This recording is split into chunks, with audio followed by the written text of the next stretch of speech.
plano da coleção, ele é desenvolvido começando pelo início e os princípios, a origem das leis, direitos fundamentais, Estado democrático. Aí eu dou as 4 grandes fatores da defesa do Estado de Direito: ordem jurídica, poderes constituídos, poder judiciário, defesa da ordem pública. E aí então é que a coleção realmente pega um certo ritmo, começando pelo Estado violador e depois o Estado violado. O Estado violador é quando ele agride o direito, e o Estado violado é quando ele vê o direito agredido. E a conclusão: o Estado de Direito ideal, paz com liberdade e justiça. A coleção começa com os 10 mandamentos, né? Vocês vão verificar que dos 10 mandamentos, 6 são voltados para a imagem de Deus, e 4 deles são direitos fundamentais. Não roubará o direito à propriedade, não matará o direito à família, não cobiçará a mulher do próximo, o direito de família, e não falará em falso testemunho, e a justiça. E eu passo rapidamente, aliás, aqui é uma inversão, passo rapidamente,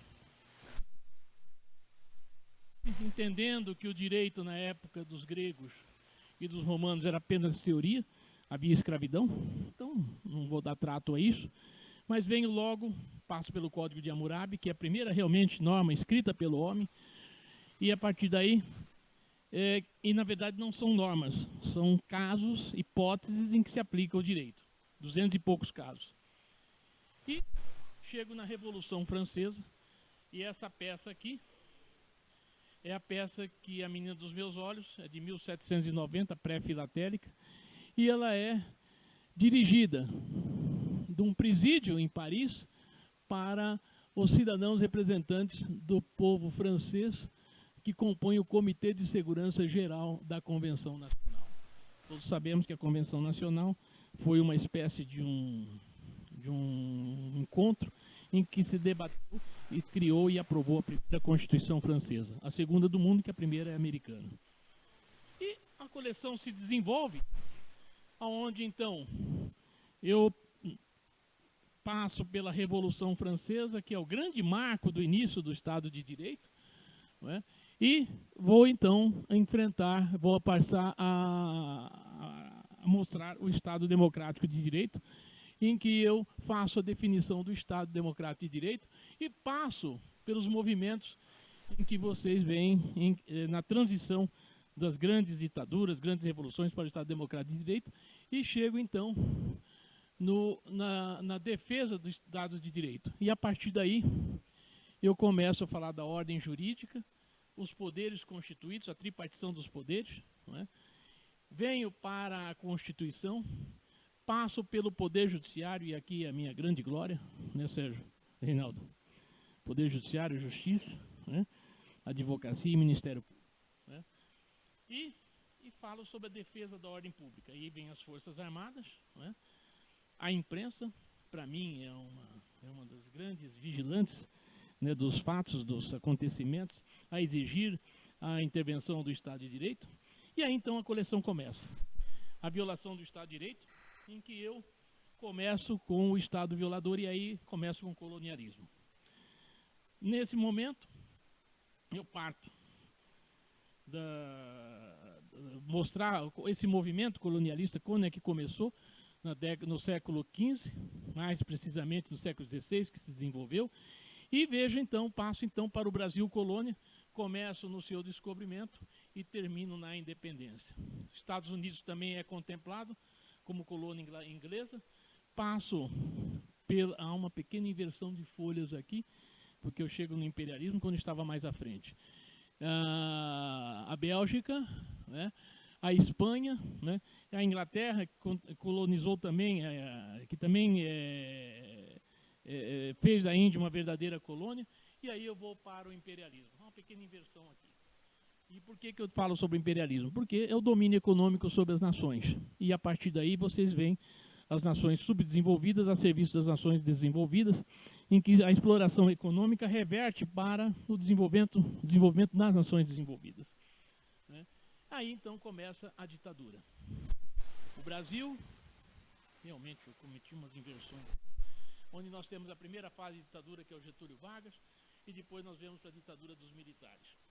Aí eu passo pelas ditaduras da América Latina, chego em Salazar, e a partir de Salazar termino um fato curioso, a ponte 21 de abril, hoje consagrada ao dia da Revolução dos Cravos, antes se chamava Ponte Salazar. Portanto, vocês veem que a filatelia retrata a mudança, tá bem? Retrata a mudança dos fatos históricos, né, na própria denominação dos seus monumentos. Chego no comunismo, né, aí nós temos aqui o retrato e a situação, aquilo que onde começou o comunismo, a teoria comunista, Marx e Engels, e evoluindo, chego até Stalin, vou para Mao Tse Tung, não é? E chego em Fidel Castro, e mostrando aqui um fato curioso, que a decadência da ditadura cubana ou do comunismo cubano termina com duas figuras que vocês conhecem. O nosso presidente Lula, que deu recursos para Cuba poder manter o seu desenvolvimento, o famoso Porto de Mariel, e Chávez, que deu o petróleo. Fidel morre e o irmão continua. Aí vamos para a escravidão, os movimentos escravos, e lembrando um fato curioso, é que no Brasil a libertação foi decretada pela princesa Isabel, que estava regendo no lugar do seu pai, Dom Pedro II, e Dom Pedro II sempre foi contra a escravidão, tanto é que ele nunca teve um escravo na vida dele. E aí vocês vão verificar uma figura de contraste, a Mauritânia, em que o último país do mundo a abolir a escravidão em 1981, mas há evidências, entretanto, de que em pleno século XXI o escravagismo é ainda presente naquele país, onde os mouros brancos mantêm escravos um grupo étnico, os Haratins. Eu tenho um amigo mauritano, mora em Paris, e ele tinha me chamado a atenção sobre isso. Eu fui olhar nos acontecimentos, na história, e realmente ainda existe escravidão na Mauritânia. Evidentemente que não é uma escravidão aberta, mas trata-se de os Haratins é uma casta inferior e que, portanto, se submete ainda a essa condição. Vamos para o racismo e chegamos finalmente em Hitler, onde o culto à imagem dele termina ao final com o selo falso da Inglaterra, em que reproduz a face dele como uma espécie de, como uma face mostrando um cadáver, não é? A religião, e aqui eu faço uma observação muito importante. Nós sabemos que a filatelia não tem partido, não é? Mas é muito interessante mostrar aqui que Joana d'Arc, na Inquisição, como outros tantos, foi queimada viva, enquanto que no Estado Islâmico faz a decapitação. Enfim, a religião continua matando em nome de Deus, e se nós formos pensar na crueldade desses ambientes de condenação, a religião cristã não perde absolutamente nada para a crueldade da religião islâmica. Isso não é um partido, é apenas uma constatação na história. E, prosseguindo, nós vamos então para o Estado violado. Tudo isso aqui é o cenário do Estado violador, ou seja, o Estado fazendo o seu papel de estimulador, às vezes até mesmo de executor das violações de direito. E aqui já é diferente. O Estado violado é o Estado invadido, em que então nós temos uma situação absolutamente de exceção, em que não se pode pretender ter um verdadeiro Estado de Direito, porque afinal de contas a agressão está acima da proteção. E voltamos a Hitler, a figura de Hitler, não é? Passamos por Napoleão Bonaparte, a Grande Guerra, né? A Revolução Espanhola, a Segunda Grande Guerra, e aí nós temos então chegado o momento que é da Guerra Fria. Essa parte ela apresenta coisas muito especiais do que diz respeito à perseguição dos judeus, e temos peças aqui de campos de concentração, inclusive peças que mostram a tirada do selo, para verificar se não tinha nenhuma mensagem atrás reproduzindo coisas que os judeus não tinham liberdade de expressar ou de manifestar. Vamos para o final da Grande Guerra, né? A rendição dos japoneses, né? O festejo pelo final da guerra, e aí temos a Guerra Fria, né? Vamos para a Guerra da Coreia, Guerra do Vietnã, Guerra dos 6 Dias, aqui a guerra, e falamos sobre os refugiados. Esta peça é muito interessante, que mostra o drama dos refugiados, não é? Esse envelope foi postado em 1968 na Jordânia para a Inglaterra e dá a dimensão do drama do refugiado.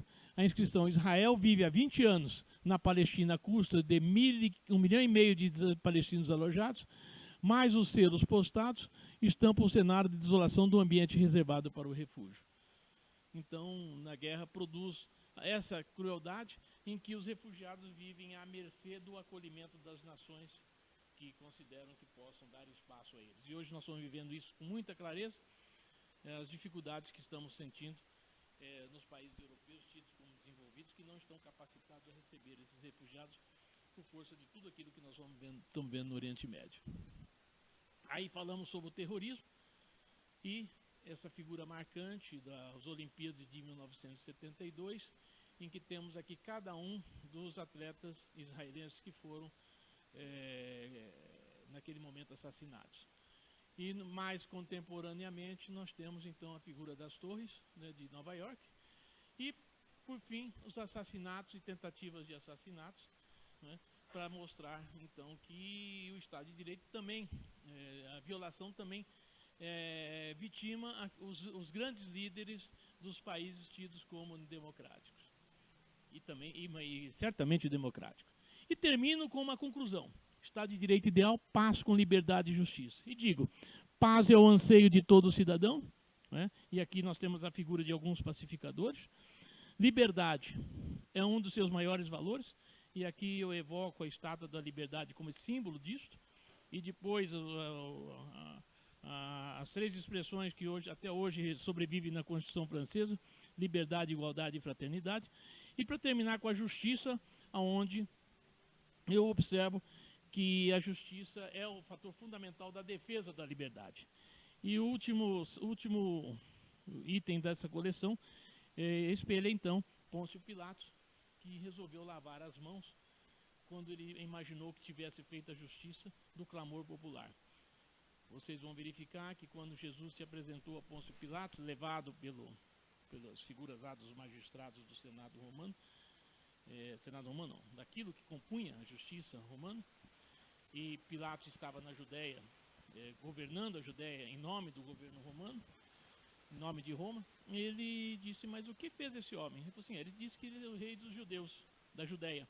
Eu falei assim: e aí, se ele é maluco, deixa ele pensar nisso. O problema é: eu não sou judeu, eu não temos nada a ver com isso, né? Não vejo razão para condená-lo por isso, né? E aí ele falou assim: sim, seu Pôncio, mas só que tem um detalhe: a turba que está aí na praça não está aceitando isso. E se nós deixarmos Jesus sair livre, nós vamos ter uma situação de descontrole total da comunidade judia. Ele falou: bom, então o que fazemos? Assim, não sei. Bom, vamos deixar para eles decidirem. Cadê o Barrabás, que era outro que estava sendo julgado? Levou o Barrabás de um lado, Jesus Cristo do outro, assim: olha, eu tenho dúvidas quem condenar. E eu decidi que vou condenar apenas um. Quem vocês escolhem? Jesus. Ok. Então veja-se que o lavar a mão da justiça, porque simplesmente atender ao clamor popular, não é justiça. Isso é uma realidade que a gente vive hoje, né? De certa forma, quando nós brasileiros desesperançados entendemos que a justiça é aquele que está atrás das grades, né? Não estamos dando trato ao devido processo legal. Não estou defendendo que aqueles que estão atrás das grades não devam estar, mas se nós tivermos muito Moros nesse Brasil, é provável que não tenhamos todos os Moros com a qualidade do Moro. E aí então nós teremos dificuldades realmente. Bom, esta é a coleção. Eu queria dizer o seguinte: Xavier, você uma vez no almoço me dizia: Braz, nós precisamos de tomar cuidado para que as coleções não saiam do centro da coleção, que é o selo. E você dizia que você tinha visto muito ultimamente coleções que retratavam. Como vai, Almir? O Almir está chegando agora. Almir, eu comecei um pouco antes. Peço desculpas, mas a turma toda estava esperando e eu não podia esperar por um, e você não estava atrasado, porque eu tinha te dado o horário errado. Mas seja bem-vindo. Almir será um dos nossos novos sócios, viu, presidente? E Almir é quem fez os selos é um grande fotógrafo de borboletas e é quem fez o selo da coleção de borboletas de novembro. Bom, e aí, Xavier, você dizia para nós precisamos tomar cuidado para que a coleção de selos não seja uma história, e sim o selo não perca o espaço para nós ficarmos contando história através dos selos. Você me dizia isso, eu gravei. Isto aqui retrata muito daquilo que eu já assisti pelo mundo afora nos últimos 30 anos, desde a primeira exposição que eu fui em 1986 em Chicago, no O'Hare Center. Eu comecei a prestar atenção naquilo que via. E sempre tive algum interesse por coleções temáticas, mais recentemente para cá. Que a coleção temática cresceu muito nos últimos 20 anos, pelo que me é dado a ver nessas exposições. E eu confesso que eu sou teimoso. Eu montei uma coleção que tinha a ver com aquilo que eu sou, advogado, e aquilo que eu gosto, que são os selos. Então ela foge um pouco, nem tanto, do ator principal, que é o selo, tá? Para dar lugar àquilo que eu considero que eu consegui sintetizar, que é a figura do Estado de Direito tal qual apresentado. Os defeitos dessa coleção, além de uma razoável, mas permitida por mim, poluição de texto, né, também está em algumas peças que a rigor não poderiam estar aí. Mas isso tem a ver com o aprimoramento que nós vamos buscar. Né? Já tenho 3 ou 4 peças, 3 peças certamente em que não estarão na segunda versão, que vão substituir peças que não estarão mais na segunda versão. Uma delas é essa série completa aqui do Salazar, em que vai ser substituída por uma peça circulada, dirigida, essas duas aqui, tá? Uma peça circular circulada, dirigida ao governo de Portugal, e tem uma coisa bastante precisa, que é um carimbo ali que me agradou muito, e uma peça pela qual que eu comprei a última vez que eu estive no Porto. Tá? Também vou procurar tirar alguma coisa que nós temos aqui, que eu considero, por exemplo, esse daqui, selo da República Democrática do Congo. Nós sabemos que o Congo não tem selo circulando. Os selos do Congo hoje são voltados para a filantropia, quer dizer, não tem esse selo circulando. Ainda existe, segundo me parece, alguns comerciantes que acabam promovendo a impressão dos selos e dão lá meia dúzia de selos para o correio a título de pagamento de royalties, né? E com isso fazendo também a promoção do país. Eu reproduzi uma revista, eu sou muito pretensioso, eu achei que eu devia mostrar isso como eu fiz, né? E essa revista eu vou dar um exemplar para cada um de vocês que aqui está. Alguns já receberam anteriormente. Eu já dei 2 exemplares para alguns de vocês que eu queria de volta as críticas. O Xavier ainda não devolveu a dele para mim. Não sei se ele está achando que eu vou decretar a inimizade quando ele devolver. Mas eu preciso sim, porque eu chamo o Xavier de decano. Eu chamo o Xavier de decano. E é uma das memórias mais antigas que eu tenho da filatelia. Eu me lembro que eu usava calça curta, eu ia à praça e ele já estava lá. Você tem quantos anos de filatelia, Xavier? Você tem quantos anos de filatelia?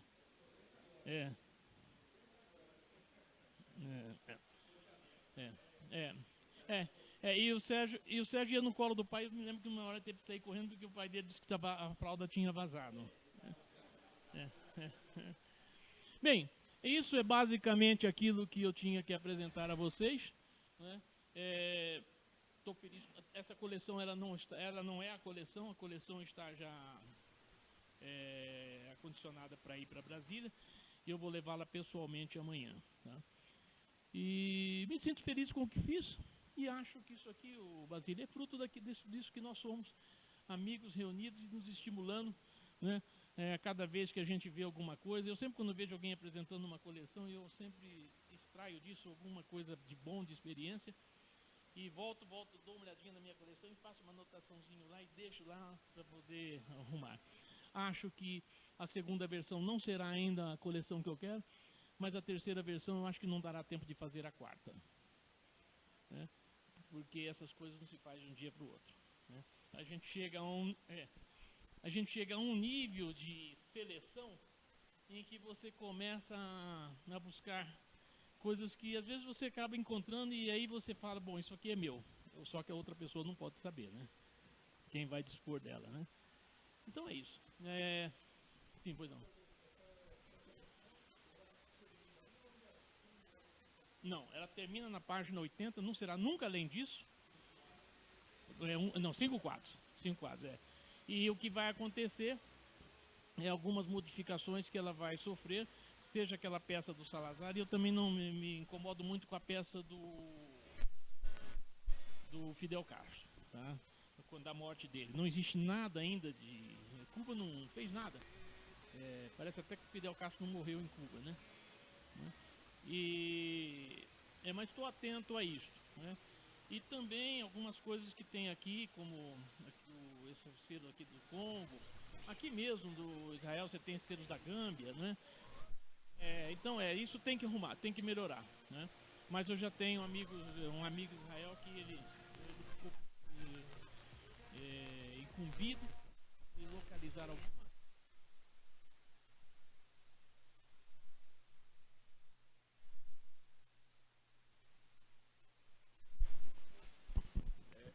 Só uma colocação aqui, duas por parte do Hernani Ferreira. O Hernani Ferreira é um filatelista temático, de mão cheia. Ele coloca que a Rosa de Luxemburgo também pagou o pato por ser comunista em 1923, se não me engano, na hora que o senhor estava falando do comunismo. E sugeriu também que peças da Romênia, da ditadura de Nicolae Ceausescu, poderiam também estar na coleção, coloca como uma sugestão. Manuel Picaró coloca que desde Portugal, a ver e ouvir mais uma excelente apresentação. Bem hajam, cumprimentando pela apresentação. E eu gostaria... Qual é o primeiro que fala da...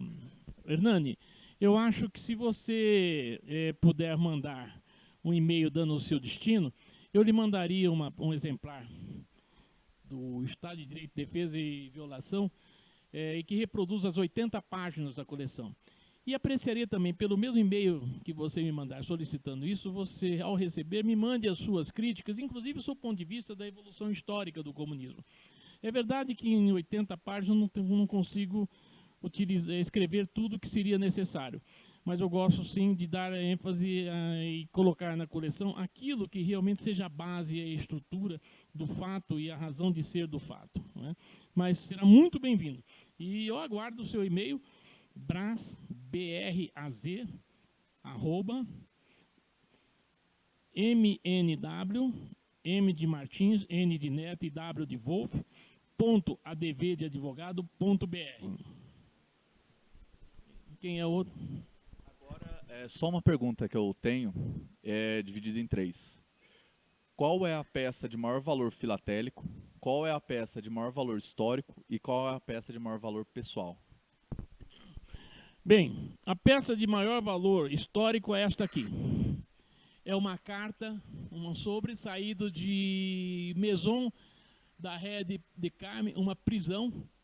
Aqui está o carimbo. Não tinha selo naquela época, que é de 1790. Ela saiu de 12 de fevereiro, ano 2 de 1790, ano 2 da Revolução Francesa. E ela é dirigida aos cidadãos representantes do povo francês que compõe o Comitê de Segurança Geral da Convenção Nacional. Lembrando que ela é dirigida, portanto, a uma reunião daqueles que discutiam a primeira Constituição francesa, a segunda Constituição do mundo.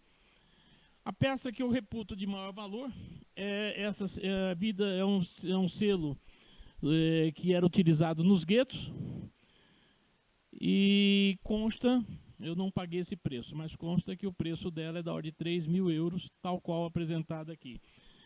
E a peça que mais me agrada é uma peça que fala sobre, que eu dei ênfase agora há pouco, sobre os refugiados, produzida pela Jordânia, em que a gente verifica que Os árabes, eles não hesitam, através dos seus meios oficiais, de fazer crítica àquilo que eles consideram que devem combater. E aqui, dizendo que esse envelope postado da Jordânia para a Inglaterra dá a dimensão do drama do refugiado. E aqui há uma inscrição que diz o seguinte, traduzindo: Israel vive há 20 anos na Palestina à custa de 1,5 milhão de palestinos desalojados. E esses selos postados, mais essa etiqueta, estampam o cenário de desolação do ambiente reservado para o refúgio. Essa é a peça que eu realmente, pessoalmente, é aquela que mais me agrada. E tem algumas outras peças aí, com igual agrado. Na verdade, a coleção inteira me agrada, né? E, enfim. E eu queria também fazer o registro do colega português. Eu comecei colecionando selos de Portugal.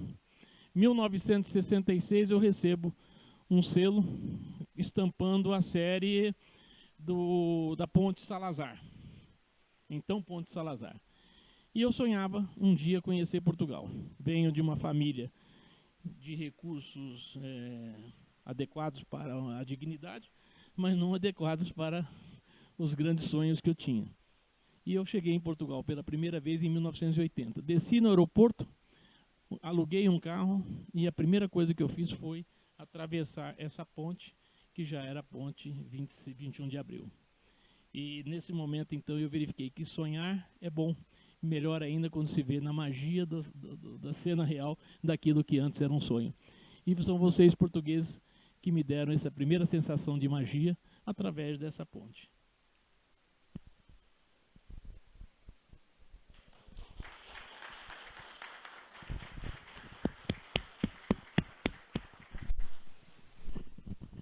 Bom, da nossa parte, aqui no Facebook tem mais curtidas, o pessoal assistindo, cumprimentando, o Ricardo Dal Pascoal solicitando também um exemplar, se for possível.